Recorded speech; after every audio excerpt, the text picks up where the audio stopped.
لہو مقالید السماوات والارض، کہ زمین اور آسمان کے خزانوں کی کنجیاں اللہ رب العزت کے پاس ہیں۔ ارشاد فرمایا وَإِن مِّن شَيْءٍ إِلَّا عِندَنَا خَزَائِنُهُ، جو کوئی بھی چیز ہے اس کے ہمارے پاس خزانے ہیں۔ وَمَا نُنَزِّلُهُ إِلَّا بِقَدْرٍ مَّعْلُومٍ، ہم ایک معلوم اندازے کے مطابق اتارتے ہیں۔ اللہ تعالیٰ کے پاس خزانے ہیں ہر چیز کے، وہ غنی ہے، وہ تو نرا دھار ہے، ساری دنیا اس کی محتاج اور وہ پروردگار کسی کا محتاج نہیں ہے۔ ایسا مالک و خالق ہے، غنی ہے۔ اور یہ ذہن میں رکھیں کہ پوری کائنات میں حکم اللہ رب العزت کا چلتا ہے، ہر حال میں اللہ رب العزت کی مرضی پوری ہو کے رہتی ہے۔ چنانچہ آپ ذرا غور کیجئے کہ سیدنا آدم علیہ السلام چاہتے تھے کہ میں جنت میں ہمیشہ ہمیشہ رہوں، کیونکہ شیطان نے قسم کھائی تھی وقاسمہما، اس شیطان بدبخت نے آدم علیہ السلام اور اماں حوا دونوں کے سامنے قسم کھا کر کہا تھا کہ اگر آپ اس درخت کا یہ پھل کھا لیں تو آپ کو ہمیشہ ہمیشہ جنت میں رہنے کا موقع مل جائے گا، وہ ملک لا یبلا، قرآن مجید کے الفاظ ہیں۔ لیکن اللہ تعالیٰ ان کو زمین پہ بھیجنا چاہتے تھے تو بالآخر کیا ہوا، مرضی اللہ رب العزت کی پوری ہو کے رہی۔ دوسری مثال دیکھ لیجئے کہ سیدنا نوح علیہ السلام وقت کے پیغمبر علیہ السلام ہیں، کشتی میں ہیں، اپنا سگا بیٹا سامنے ہے، تو باپ کے دل میں بیٹے کے ساتھ کیسی محبت ہوتی ہے اور کتنا اس کا دل چاہتا ہے کہ میرا بیٹا اس عذاب سے بچ جائے، نجات پا جائے۔ اور وہ کہتے بھی ہیں یا بنی ارکم معنا، اے بیٹے ہمارے ساتھ کشتی پہ سوار ہو جا، لیکن اللہ تعالیٰ نہیں چاہتے، تو نتیجہ کیا نکلا، فحال بینہم الموج فکان من المغرقین، حضرت نوح علیہ السلام کی آنکھوں کے سامنے ان کا بیٹا غرق ہو گیا پانی میں، تو مرضی کس کی پوری ہوئی، اللہ رب العزت کی۔ سیدنا ابراہیم علیہ السلام اور اسماعیل علیہ السلام دونوں اس بات پر متفق ہو گئے، باپ اس پہ کہ میں ذبح کر دوں بیٹے کو اللہ کے نام پہ، اور بیٹا اس پہ کہ میں اللہ تعالیٰ کے نام پہ ذبح ہوتا ہوں۔ قرآن مجید نے گواہی دے دی فلما اسلما، جب دونوں اس بات پہ متفق ہو گئے، دونوں اس بات پہ تل گئے، باپ ذبح کرنے پہ آمادہ، بیٹا ذبح ہونے پہ آمادہ،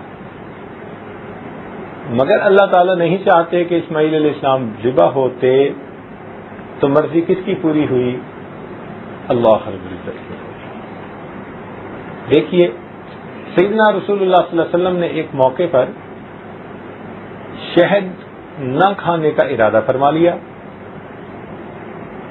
اللہ رب العزت کی طرف سے محبوبانہ خطاب ہوا یا ایھا النبی لم تحرم ما احل اللہ لک تبتغی مرضات ازواجک واللہ غفور رحیم۔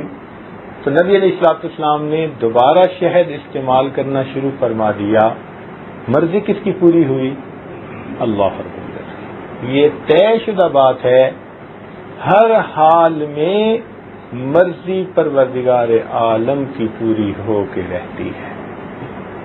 ہم بندے ہیں، ہم محتاج ہیں، ہر چیز میں اللہ کے محتاج، بڑے بول بولیں، بھول جائیں، غافل بن جائیں، یہ ہماری بے وقوفی ہے۔ لیکن سچی بات تو یہ ہے کہ اگر بڑا متکبر شخص ہو نا اور اس کے پیٹ میں ری بند ہو جائے تو اس ری کی درد اس کو تڑپا کے رکھ دے، بڑے بڑے بول بولنے والا اب بتائیے کہ پیٹ میں ہوا بند ہو جائے تو اس کا متحمل نہیں بن سکتا. تو معلوم ہوا کہ ہم تو اللہ رب العزت کے محتاج ہیں. اب جب کوئی محتاج ہوتا ہے نا تو وہ ہمیشہ غنی سے مانگ کے اپنا کام چلاتا ہے. تو ہم سب کے سب فقیر. ارشاد فرمایا یا ایھا الناس انتم الفقراء الی اللہ، اے انسانو تم سب کے سب اللہ تعالیٰ کے محتاج. اور اللہ رب العزت وہ بڑا غنی اور حمید ہے. تو بھائی محتاج کو مانگنا ہوتا ہے، مگر اللہ رب العزت اتنے کریم ہے کہ انہوں نے بندے کو مانگنا بھی سکھا دیا. جیسے کسی دفتر میں اپلیکیشن بھرتے ہیں نا تو اس کا طریقہ کار ہوتا ہے. اگر اس کو صحیح طریقے سے بھر دیں تو جلدی اپروو ہو جاتی ہے، اور اگر ڈاکومنٹیشن پوری نہ ہو تو ریجیکٹ ہو جاتی ہے. تو اللہ تعالیٰ اتنے کریم کہ انہوں نے مانگنا بھی خود سکھا دیا. چنانچہ سوال کے مختلف انداز ہوتے ہیں. ایک ہوتا ہے علمی سوال پوچھنا، ایک چیز کا نہیں پتا تو انسان اس چیز کو اپنے استادوں سے بڑوں سے معلوم کرے. شریعت نے اس چیز کو پسند کیا. چنانچہ ارشاد فرمایا فاسألوا اہل الذکر ان کنتم لا تعلمون. اگر تمہیں کسی بات کا نہیں پتا تو تم جاننے والوں سے پوچھ لو. مفسرین نے اہل العلم اس کا ترجمہ کیا کہ ان سے معلوم کر لو. بلکہ اچھے طریقے سے سوال پوچھنا، اس کو فرمایا حسن السؤال نصف العلم. اچھے انداز سے سوال کرنا یہ بھی آدھا علم ہے. یہ بھی کہہ دیا کہ تم بھائی اچھے طریقے سے سوال کرو، اور ساتھ یہ بھی فرما دیا کہ لا تسألوا عن اشیاء ان تبد لکم تسؤکم. بھائی اگر سوال پوچھنا بھی ہے تو ایسا سوال پوچھو کہ جو سوال برائے سوال نہ ہو، کسی کو نیچا دکھانے کی نیت سے نہ ہو، اپنی علمیت ظاہر کرنے کے لیے نہ ہو، بلکہ اس کا مناسب مقصد ہو. تو حدود و قیود لگا دی. دیکھیے قرآن مجید نے طریقہ بھی بتا دیا، سمجھا دیا، آداب بھی بتا دیے، اور پھر کہا کہ ہاں تم سوال پوچھو. بلکہ اگر صحابہ کرام نبی علیہ الصلوۃ والسلام کی عظمت شان کی وجہ سے بعض اوقات سوال نہیں پوچھ پاتے تھے تو حدیث پاک میں آتا ہے کہ اللہ تعالیٰ نے جبریل علیہ السلام کو بھیجا، اور انہوں نے آ کے نبی علیہ السلام سے سوال پوچھے، مل ایمان، مل اسلام، مل احسان، سوالات پوچھے. اور پھر نبی علیہ السلام نے بعد میں بتلایا کہ یہ تو جبرائیل تھے، آئے تھے یعلمکم دینکم، تمہیں تمہارے دین کی تعلیم دینے کے لیے. فرشتے کو بھیج کر سوالات پوچھوائے تاکہ علمی بات کھل جائے. تو معلوم ہوا کہ علم کے حاصل کرنے کے لیے سوال اچھے انداز سے پوچھ لینا اللہ تعالیٰ کو پسند ہے. اچھا طالب علم وہ ہوتا ہے کہ جو استاد سے ایسا سوال پوچھنے میں جھجک محسوس نہ کرے. حدیث پاک میں آتا ہے کہ علمی مجلس میں اگر کوئی طالب علم سوال پوچھے تو اللہ رب العزت اس سوال کے پوچھنے پر 4 بندوں کی مغفرت فرما دیتے ہیں. ایک، جس بندے نے سوال پوچھا، علمی سوال پوچھا اپنے استاد سے، سوال پوچھنے والے کی اللہ تعالیٰ مغفرت فرما دیتے ہیں. دوسرا، جس استاد نے اس کا جواب دیا اللہ تعالیٰ اس کی بھی مغفرت فرما دیتے ہیں. اور تیسرا، جو لوگ محفل میں موجود تھے، ہم جماعت، ہم سبق، ان کی بھی اللہ تعالیٰ مغفرت فرما دیتے ہیں. اور چوتھا، جو لوگ اس مجلس کے قیام کا سبب بنے، وہ معاونین، اگرچہ اپنے گھروں میں موجود ہیں مگر ان سے محبت رکھنے کی وجہ سے اللہ تعالیٰ ان کی بھی مغفرت فرما دیتے ہیں۔ تو علمی سوال پوچھنے کو شریعت نے پسند کیا۔ ایک ہوتا ہے عبرت کے لیے سوال پوچھنا، اس کا بھی حکم دیا گیا تاکہ انسان عبرت حاصل کرے۔ اگر کسی کو نعمت سے محروم کر دیا گیا تو یہ عبرت پکڑ کے اپنے آپ کو سیدھا کر لے، ایسا نہ ہو کہ یہ بھی نعمت سے محروم۔ چنانچہ فرمایا سل بنی اسرائیل، دیکھو یہ امر کا صیغہ ہے، سل پوچھئے، سل بنی اسرائیل کم آتیناہم من آیت بینہ ومن یبدل نعمت اللہ، دیکھا جو اللہ کی نعمت کو تبدیل کرتا ہے۔ تو مقصد یہ کہ تم سبق سیکھو دوسروں سے۔ قوم یہود جن کی اللہ تعالیٰ نے شکلوں کو مسخ کر دیا، ان کے بارے میں اللہ تعالیٰ فرماتے ہیں وَاسْأَلْهُمْ عَنِ الْقَرْيَةِ الَّتِي كَانَتْ حَاضِرَةَ الْبَحْرِ، تو دیکھیں اس میں بھی سوال پوچھنے کا تذکرہ۔ تو ایسا سوال کہ جس سے انسان سبق سیکھے، عبرت حاصل کرے، اپنے گناہوں سے توبہ کر لے، نیکی میں آگے بڑھ لے، ایسا سوال کرنا بھی شریعت کی نظر میں محمود ہے۔ ایک تیسرا سوال ہوتا ہے کہ کوئی بندہ محتاج ہے، غریب ہے، وسائل نہیں، اور وہ اپنی ضرورت پوری کرنے کے لیے سوال کرتا ہے، شریعت نے اس کی بھی رعایت رکھی۔ چنانچہ ارشاد فرمایا وفی اموالہم حق معلوم للسائل والمحروم، بندے کے رزق میں جو وہ کماتا ہے اور جس کا نصاب پورا ہو تو اس میں بھی اللہ تعالیٰ نے ایسے محتاج لوگوں کا حصہ متعین فرما دیا، زکوٰۃ کی شکل میں، صدقات کی شکل میں، عشر کی شکل میں۔ تو اللہ رب العزت نے یہ بھی متعین فرما دیا، مگر اس پر حد لگا دی، فرما دیا کہ اگر تم بغیر ضرورت کے ہاتھ پھیلاؤ گے تو یہ بات ہمیں ناپسند ہے۔ حدیث پاک میں آتا ہے کہ جو بندہ بغیر ضرورت کے دوسرے کے سامنے ہاتھ پھیلائے، اللہ تعالیٰ قیامت کے دن اس کو اس طرح کھڑا کریں گے کہ اس کے چہرے کے اوپر گوشت نہیں ہوگا۔ یہ غیر کے سامنے چہرہ کرتا تھا، اب اس کے چہرے کی رونق تازگی کو ختم کر دیا جائے گا۔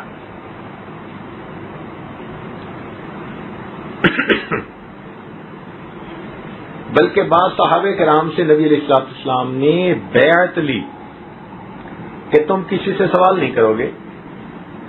صدیق اکبر بھی ان میں شامل، وہ فرماتے ہیں کہ ہم نے نبی علیہ السلام کے ہاتھوں پر بیعت کی کہ ہم کسی سے سوال نہیں کریں گے۔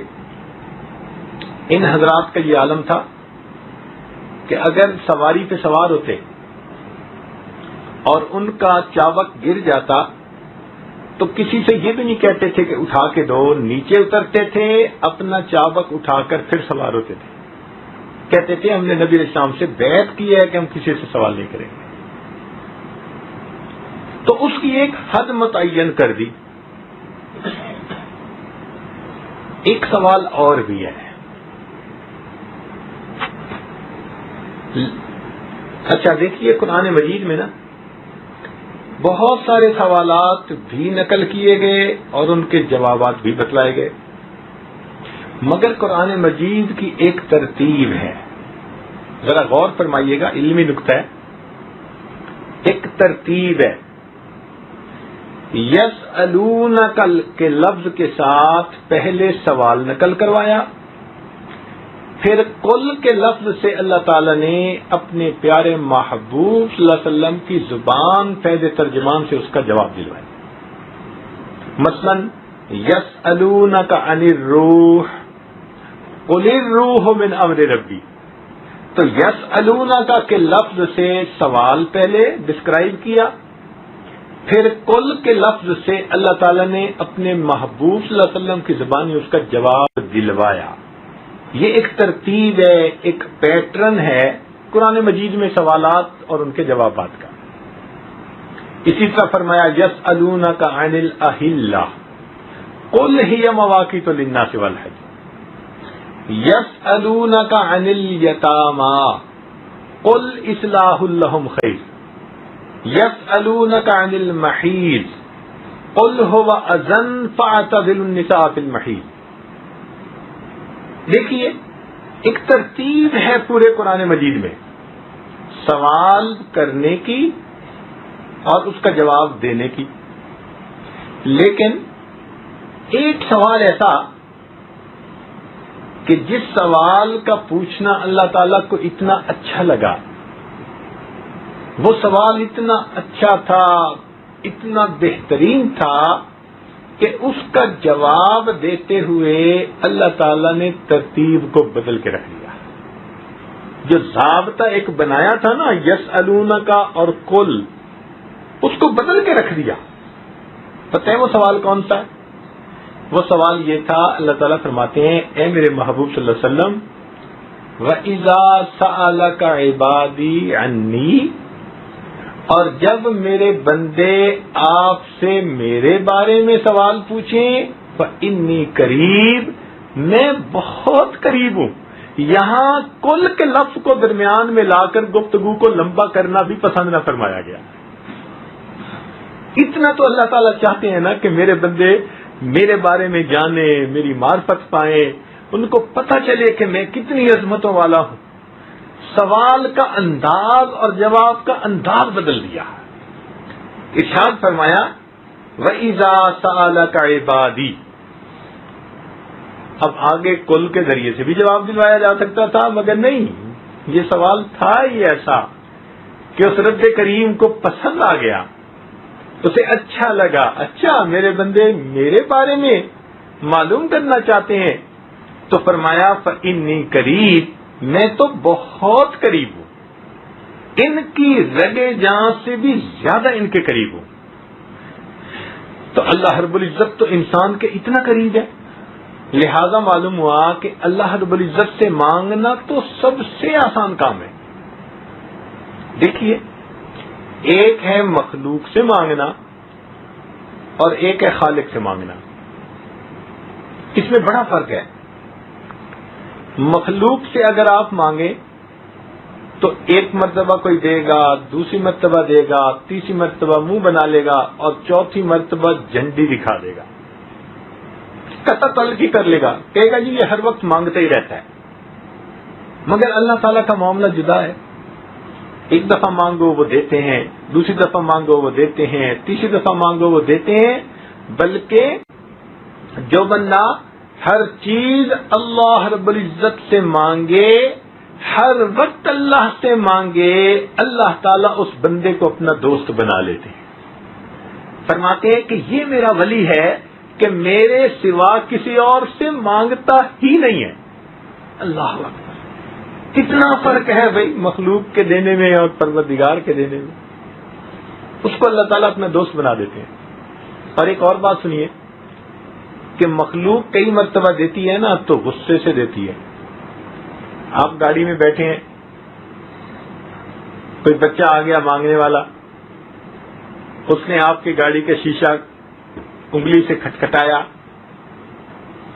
آپ اسے پہلے کہتے ہیں جاؤ بھائی آگے جاؤ، وہ پھر مانگتا ہے. آپ کہتے ہیں بھائی چلے جاؤ، وہ پھر مانگتا ہے. اور یہ لوگ ہوتے بھی خوب ٹرینڈ ہیں، ایسے ایسے الفاظ کہتے ہیں کہ اگلا مجبور ہو جائے دینے پر. اب آپ دینا نہیں چاہتے تھے، اس نے ایسے لفظ بولے کہ آپ مجبور ہو گئے دینے پہ، تو غصہ آیا آپ کو. غصے میں آپ 1 روپیہ نکال کے اس کو پکڑا دیتے ہیں، غصے سے اس کی طرف دیکھ کے دیتے ہیں. تو مخلوق کئی مرتبہ دیتی بھی ہے تو غصے سے دیتی ہے. رب کریم وہ عطا کرنے والے ہیں، جب بھی دیتے ہیں ہمیشہ پیار کے ساتھ دیتے ہیں. وہ غصے ہو کے نہیں دیتے.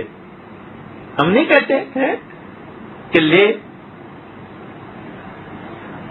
اور میرے پیچھے سے اتر ہے مگروں لو ایسے ہی کہتے ہیں نا, 1 روپیہ اس کو دے کے کہتے ہیں جان چھڑاؤ. لیکن نہیں, اللہ رب العزت کا معاملہ یہ نہیں ہے. بندہ اس سے مانگتا ہے, اللہ رب العزت خوش ہو کے بندے کو عطا کرتے ہیں. اچھا, مخلوق کے مانگنے میں ایک اور بھی فرق ہے کہ مخلوق میں اگر کسی بڑے بندے سے چھوٹی سی چیز مانگو تو وہ ناراض. مثلا آپ کسی امیر وزیر کے پاس چلے جائیں اور کہیں جی 1 چونی دے دیں, مجمع میں مانگے, تو وہ آپ سے ناراض ہوگا, کہے گا کیوں تو نے مجھے اتنا غریب سمجھ لیا, بڑے مجمع میں تو مجھ سے 1 چونی مانگتا ہے.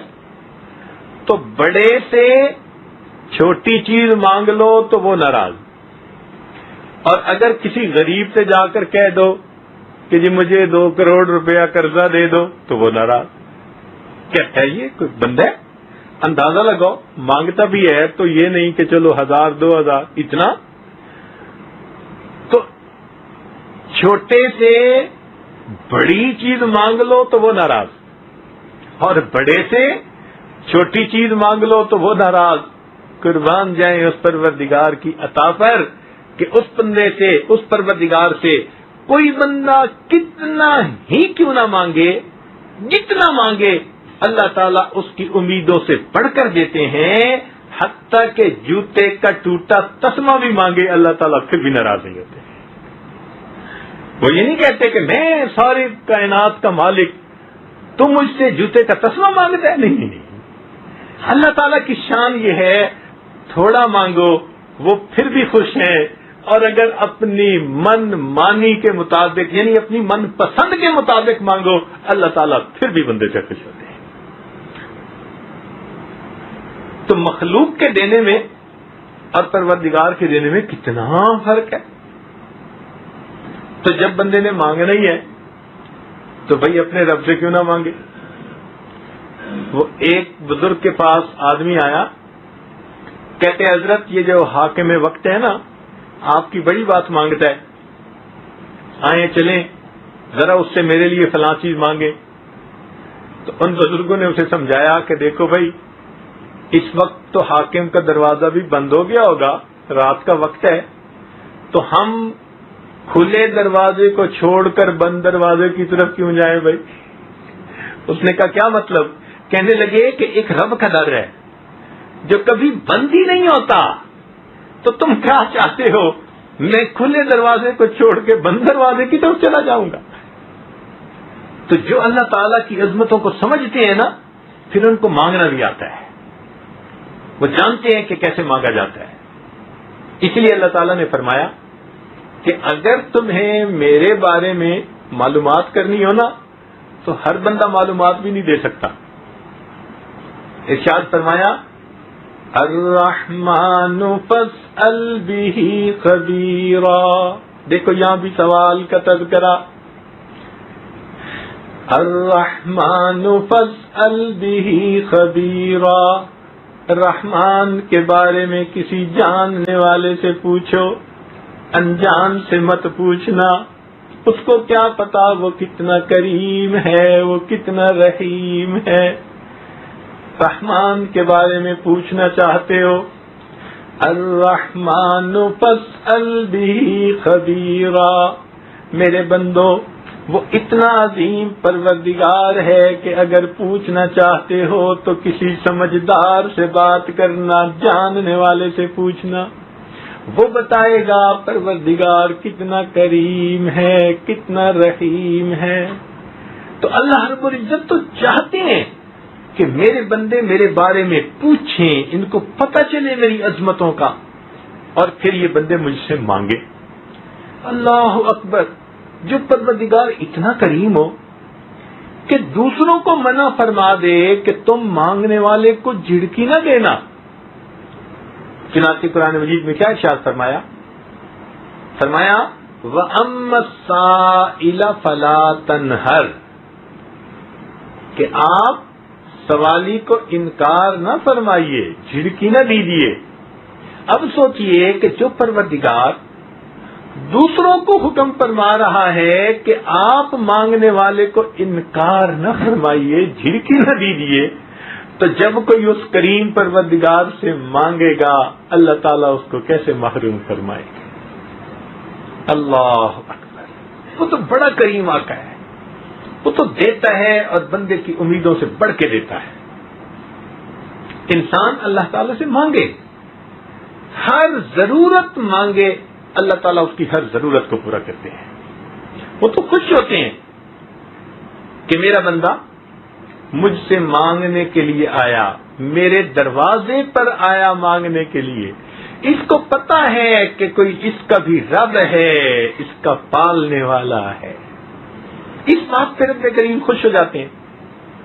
چنانچہ اللہ تعالیٰ کی شان عطا کا کیا کہنا کہ اللہ تعالیٰ کے محبوب صلی اللہ علیہ وسلم نے اللہ تعالیٰ کی دین کے بارے میں تفصیل بتائی. چھوٹی سی حدیث ہے جس میں فرما دیا, فرمایا مَلَّمْ يَسْأَلِ اللَّهَ يَغْضَبْ عَلَيْهِ, جو بندہ اللہ سے نہیں مانگتا اللہ رب العزت اس بندے سے ناراض ہو جاتے ہیں. دنیا والوں سے مانگو تو وہ ناراض. وہ کتنا کریم پروردگار ہے کہ اگر کوئی اس کے در پہ آ کے نہ مانگے, رب کریم نہ مانگنے والے سے ناراض ہو جاتے ہیں. مَن لَّمْ يَسْأَلِ اللَّهَ يَغْضَبْ عَلَيْهِ, جو اس رب کریم سے نہ مانگے گا اللہ تعالیٰ اس بندے سے ناراض ہوں گے. اور پھر مانگے اور واقعی اخلاص کے ساتھ مانگے, اللہ تعالیٰ عطا فرما دیتے ہیں. حتیٰ کہ اگر مقدر میں کوئی چیز دنیا میں نہیں بھی لکھی, اللہ تعالیٰ اس کو دنیا کی بجائے آخرت میں عطا فرما دیتے ہیں. چنانچہ حدیث پاک ہے, سنیے اور ذرا دل کے کانوں سے سنیے کہ نبی علیہ الصلوۃ والسلام نے ارشاد فرمایا من سأل اللہ الشہادۃ بصدق, جو اللہ تعالیٰ سے شہادت کی موت سچائی دل کے ساتھ اخلاص کے ساتھ مانگے, بلغہ اللہ منازل الشہداء وان مات علی فراشہ, اگرچہ وہ بندہ اپنے بستر پر مرے گا اللہ تعالیٰ قیامت کے دن شہداء کی قطار میں کھڑا فرما دیں گے. اور جو چیز مقدر میں نہیں بھی لکھی دنیا میں اگر نہیں ملے گی, رب کریم اس سوال کو ادھورا نہیں چھوڑیں گے, دنیا میں نہیں تو آخرت میں ضرور عطا فرما دیں گے. تو جب ملنا ہی ہے اس در سے مانگنے والے کو تو بھئی مانگنے میں کمی کیسی. اس لیے عزیز دوستو, ہمیں اللہ تعالی سے جتنا مانگنا چاہیے ہم مانگتے نہیں ہیں. آج دیکھیں نماز پڑھ کے 15 سیکنڈ کی دعا, آدھے منٹ کی دعا. اب آدھے منٹ کی دعا میں ہم نے کیا مانگا اللہ سے بھائی؟ ہمارے اکابر مستقل عمل سمجھتے تھے اس دعا مانگنے کو. نبی علیہ السلام نے فرما دیا الدعاء مخ العبادہ, کہ دعا تو عبادت کا مغز ہے. رات کو تہجد پڑھتے تھے اور اللہ تعالی سے مانگتے تھے. وہ جانتے تھے کہ رات کو اللہ رب العزت کی طرف سے ایک خصوصی دینے کا دروازہ کھول دیا جاتا ہے. چنانچہ حدیث پاک میں آتا ہے ایک فرشتہ تہجد کے وقت اعلان کرتا ہے حل من سائل فاعطی له, ہے کوئی سوال کرنے والا کہ جس کو عطا کر دیا جائے. ہم تو مائل و کرم ہیں کوئی سائل ہی نہیں, راہ دکھلائیں کسے راہ رو منزل ہی نہیں, طور تو موجود ہے موسیٰ ہی نہیں. تو اللہ تعالیٰ تو دینا چاہتے ہیں مگر وہ دینے والے اعلان کروا رہے ہیں اور لینے والے لمبی تان کے سو رہے ہوتے ہیں. اور جب صبح اٹھتے ہیں تو کہتے ہیں جی کہ یہ پریشانی ختم نہیں ہوتی, یہ ختم نہیں ہوتی, یہ ختم نہیں ہوتی. تو بھئی اس وقت کہاں سے جب ادھر سے آوازیں دلوائی جا رہی تھی کہ مانگنے والوں تم اپنی درخواستیں پیش کرو, عطا کرنے والا تمہارے امیدوں سے بڑھ کر تمہیں عطا کر دے گا. تو سچی بات تو یہ کہ ہم جو یہ کہتے ہیں نا جی یہ نہ ملا وہ نہ ملا, یہ ہم خواہ کی شکایت کرتے ہیں. ہم الزام ان کو دیتے تھے, قصور اپنا نکل آیا. ہم مانگنے کے ڈھب سے مانگتے ہی نہیں ہیں. مانگتے رہیں امید کے ساتھ. پھر دیکھیں اللہ تعالیٰ کیسے در کھولتے ہیں, کیسے اللہ تعالیٰ مشکلوں کو آسان کر دیتے ہیں. اس کی رحمت کی ایک نظر ہماری مشکلات کی سب جو ہے مشکلات وہ ختم ہونے کا ذریعہ بن جائے گی. یہ خزاں کی فصل کیا ہے فقط ان کی چشم پوشی. یہ خزاں کی فصل کیا ہے فقط ان کی چشم پوشی. وہ اگر نگاہ کر دے تو ابھی باہر آئے. اللہ تعالیٰ کی رحمت کی نظر ہو جاتی ہے. مانگنا نہ چھوڑے بندہ, دن میں بھی مانگے, رات میں بھی مانگے, خوب مانگے.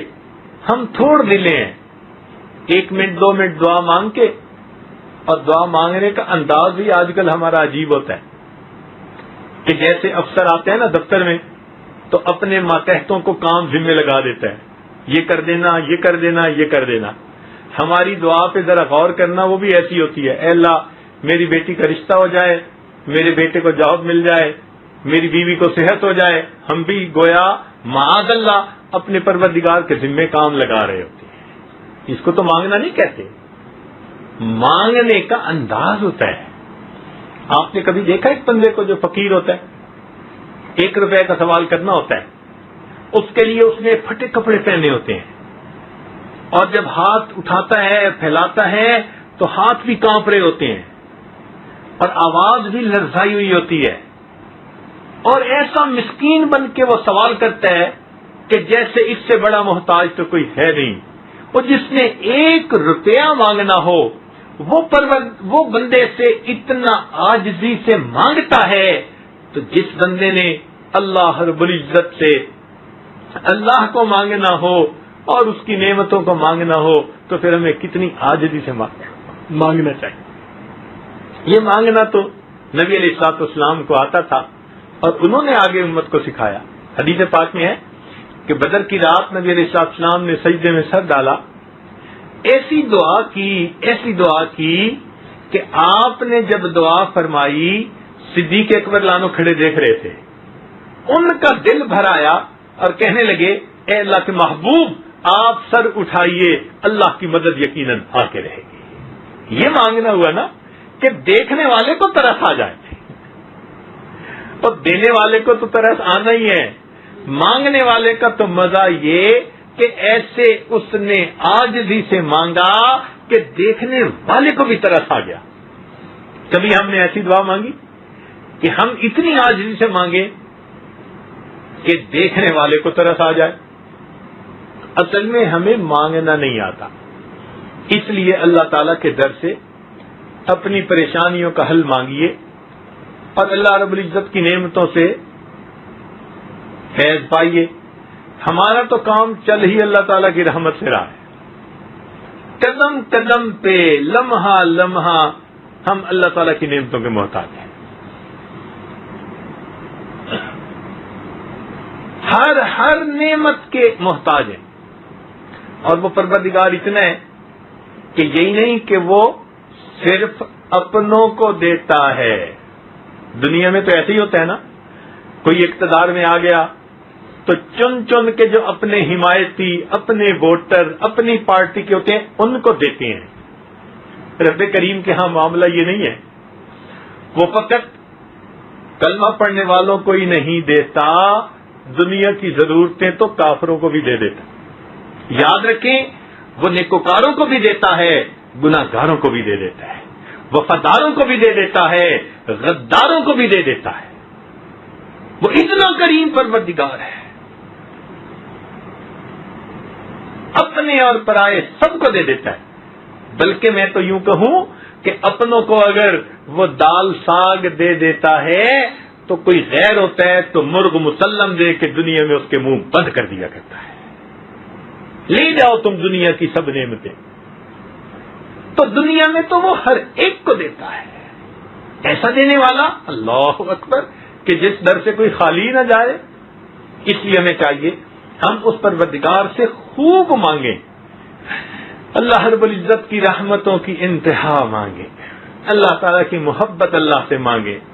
پھر دیکھیے اللہ رب العزت کتنی مہربانی فرماتے ہیں. ہمارے آنے میں دیر ہے, اللہ رب العزت کی عطا میں دیر نہیں ہے. اللہ تعالیٰ عطا فرما دیتے ہیں. ہم آتے نہیں اس کے در پہ صحیح مانگنے کی طرح. تو اس لیے آج سے یہ دلوں میں ارادے کیجئے کہ ہم اپنی نمازوں کے بعد دعائیں مستقل عبادت سمجھ کر مانگیں گے. یہ جو سیکنڈوں اور منٹوں کی دعائیں ہیں نا، اس سے کام نہیں بننا. منٹوں سیکنڈوں کی دعاؤں سے اللہ کی پناہ مانگیں. ہاں، وقت کی کمی کوتاہی تو چلو مختصر دعا کافی، لیکن ہم نے تو اس کو عادت بنا لیا. ذرا آپ غور کیا کریں، مسجد میں بیٹھ کے جو نماز پڑھے گا کئی دفعہ تو ہاتھ اٹھاتے بھی نہیں پوری طرح اور منہ پہ پھیر کے چل دیتے. کیا اتنی جلدی پڑھی ہوئی ہے؟ لگتا ہے کہ شاید دعا میں 2 لفظ بھی 2 فکرے بھی پورے نہیں بولے ہوں گے. تو ہمارا تو یہ حال ہے. اور پھر دعا مانگنے والوں کا حال یہ کہ ایک صاحب دعا مانگ کے اٹھے، قریب ہی بیٹھے ہوئے تھے، تو میں نے ان کو بٹھا لیا اور میں نے پوچھا بھائی کیا دعا مانگی؟ کہتے ہیں حضرت سچ بتاؤ یاد نہیں ہے. واہ بھائی واہ، دعا بھی کیا مانگی کہ طوطے نے جو رٹی ہوئی تھی وہ بس پڑھنی شروع کر دی اور پتہ ہی نہیں کہ کیا مانگا. تو بھائی دعائیں مانگنا اور چیز ہوتی ہے اور دعائیں پڑھنا اور چیز ہوتی ہے. آج کل ہم دعائیں مانگتے نہیں ہیں، ہم دعائیں پڑھتے ہیں، اس لیے دعائیں قبول نہیں ہوتی. اگر ہم صحیح طرح سے دعائیں مانگنے لگ جائیں تو اللہ رب العزت ہمارے حالات کو بدل کے رکھ دے. اس لیے اللہ تعالیٰ سے خوب مانگے، جتنا چاہے اللہ تعالیٰ سے مانگے، وہ پروردگار عطا کرنے والا ہے. اس لیے تو فرمایا کہ بھئی میرے بارے میں جب پوچھنا ہے نا تو ہر کسی سے مت پوچھنا. کسی کو کیا خبر، جاننے والوں سے پوچھنا، وہ تمہیں بتائے گا کہ ہم کتنے کریم ہیں، کتنے رحیم ہیں، کتنے غفور ہیں، کتنے ہم مہربان ہیں اپنے بندوں کے اوپر. کسی جاننے والے سے سوال پوچھنا، وہ تمہیں صحیح بتائے گا. الرحمن فاسأل به خبیرا، رحمان کے بارے میں کسی جاننے والے سے پوچھنا. ہم تو اتنے کریم ہیں کہ بنی اسرائیل کا ایک آدمی 100 بندوں کو قتل کرنے کے بعد توبہ کی نیت سے چل پڑتا ہے، رستے میں موت آتی ہے، ہم اس کے گناہوں کو بھی معاف فرما دیتے ہیں. بنی اسرائیل میں قحط پڑتا ہے، ایک آدمی ٹیلے کو دیکھ کر سوچتا ہے اتنا آٹا ہوتا میں اللہ کے راستے میں صدقہ کر دیتا. ہم اتنے کریم ہیں، فرشتوں کو حکم دیتے ہیں اتنا صدقہ کرنے کا ثواب دے دیا جائے. ایک زانیہ عورت پیاسے کتے کو پانی پلا دیتی ہے، اس کی پیاس بجھانے پر ہم اتنے خوش ہوتے ہیں، اس کے گناہوں کو معاف کر دیتے ہیں. ہماری عطا کا کیا کہنا کہ اگر کوئی بندہ گناہ کرتے کرتے بوڑھا ہو گیا، بال سفید ہو گئے، ہڈیاں کمزور ہو گئیں، منہ میں دانت نہیں، پیٹ میں آنت نہیں، وہ باغی بوڑھا اگر اس حالت میں ہمارے در کی طرف چل کے آتا ہے، ہم اس بندے کو ٹونٹ نہیں کرتے، تانا نہیں دیتے، تیرا جمال کدھر گیا، تیرا مال کدھر گیا. ہم اس باغی بوڑھے کے آنے پہ بھی اتنے خوش ہوتے ہیں. وَإِنْ أَتَانِي يَمْشِي أَتَيْتُهُ هَرْوَلًا، وہ چل کے آتا ہے، میری رحمت اس کی طرف دوڑ کے جا رہی ہوتی ہے. الرحمن فاسأل به خبیرا، رحمان کے بارے میں کسی جاننے والے سے پوچھنا، وہ بتائے گا ہماری عظمت شان کتنی ہے، ہم دیکھ کے کتنا خوش ہوتے ہیں. جب اللہ تعالیٰ کا یہ معاملہ، تو بھائی ہمیں مانگنے میں خوب محنت کرنی چاہیے اور اپنی تنہائیوں میں، خلوتوں میں اپنے رب کو منانے کی کوشش کرنی چاہیے. رب کریم ہمیں اپنی تمام نعمتیں عطا فرمائے اور ہم اللہ تعالیٰ سے خوب مانگیں، اس لیے کہ در دنیا میں ایک ہی ہے، در دنیا میں ایک ہی ہے، اور اسی در سے بادشاہ کو بھی ملتا ہے، اسی در سے گدھا کو بھی ملتا ہے، اسی در سے استاد کو بھی ملتا ہے، شاگرد کو بھی ملتا ہے، اسی در پہ امتی بھی ہاتھ پھیلاتے ہیں، انبیاء نے بھی اسی در پہ ہاتھ پھیلائے. در ایک ہی ہے، اس لیے اللہ تعالیٰ سے امیدیں رکھ کے خوب اللہ تعالیٰ سے مانگے اور سب کچھ اللہ تعالیٰ سے مانگے. اور اللہ تعالیٰ کی بارگاہ میں یہ عرض کرے کہ اے پروردگار ہم ناپ تول کے قابل نہیں ہیں، جس طرح آپ نے ہماری پیشانیوں کو غیر کے سامنے جھکنے سے بچا لیا، ہمارے ہاتھوں کو بھی غیر کے سامنے پھیلنے سے بچا دیجیے۔ اے اللہ، جس طرح آپ نے ہماری پیشانیوں کو غیر کے سامنے جھکنے سے محفوظ فرما لیا، اے کریم آقا ہمارے ہاتھوں کو غیر کے سامنے پھیلنے سے بچا لیجیے۔ اے اللہ، ہم صحت میں آپ کے محتاج، رزق کے بارے میں محتاج، آج لوگ پریشان ہیں اور ان کو بتانے والے کہتے ہیں فلاں جگہ چلے جاؤ عملیات والوں کے پاس، فلاں جگہ چلے جاؤ، کسی کے پاس جانے کی ضرورت نہیں۔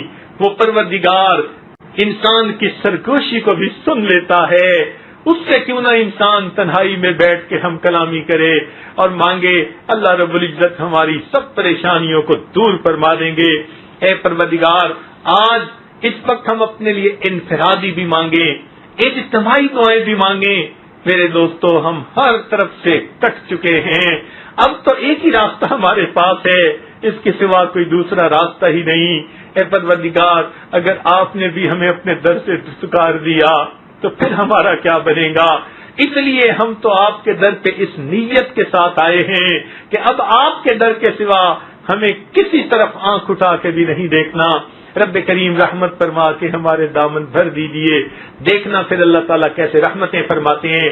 چنانچہ کسی نے کیا اچھی بات کہی، اس نے کہا تنگ دستی کے جو عالم میں گھبراتا ہوں۔ انسان جب پریشان ہو جاتے ہیں نا، تنگ دست ہو جاتا ہے تو بڑا گھبراتا ہے۔ تنگ دستی کے جو عالم میں گھبراتا ہوں، پر درے غیر پہ جاتے ہوئے کتراتا ہوں، مگر اللہ میں کسی غیر کے در پہ چل کے نہیں جاتا، مانگتا تو آپ ہی سے ہوں، مسجد میں آ کے دعائیں کرتا رہتا ہوں۔